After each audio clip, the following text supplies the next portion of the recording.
मी शहाजी नारायण गुंड राहणार कासेगावचा आहे. माझं लग्न 17/5/17 मध्ये झालं. त्यानंतर 2 महिन्यानंतर सासतवाडीच्या माणसांनी मला त्रास द्यायला चालू केला. कारण ते असं आहे की तिथं माझं भावकीतल्या माणसासोबत कोणा जमत नाही, आपल्या मुकळ का कोणी जमत नाही. विषय आता तसा आहे की त्यांचा भावकीतल्या माणसासोबत जमतोय सगळ्यांना. त्यामुळे मी तिथं एकटा माणूस आहे राहिला. त्यांनी काय केलं, तेव्हापासून त्रास देत देत देत तेव्हापासून माझा कोणी विचार केला नाही. तेव्हापासून मी गप होतो. त्यांनी मला 2-3 वेळा मारलं. त्यानंतरही मी गप बसलो. त्यानंतर परत त्या दिवशी बायकोनी विष प्यायचा प्रयत्न केला. आई घरात नसताना विष प्यायचा प्रयत्न केला. नंतर विष पिण्याचं बाधा त्यातनं पेली नव्हती. रिपोर्ट वगैरे काय 0 आले सगळे. जनकल्याण हॉस्पिटलमध्ये ॲडमिट केलं तर मी तिथंही मला मारलं त्यांनी.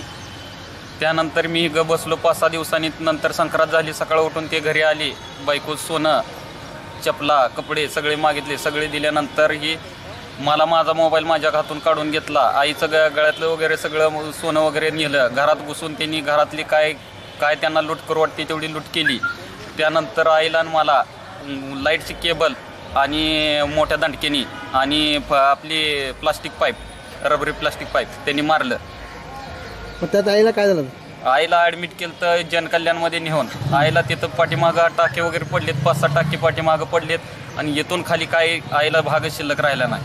आतडी तुटली होती. आईचे ऑपरेशन केलं. ऑपरेशन केल्यानंतर ही आई राहील नाही आता सध्या चालूला. तुमची काय मागणी काय आता? मागणी काय नाही, आम्हाला त्या माणसाला अटक झाल्याशिवाय मी आईचं प्रेत ही कुठेही नेणार नाही.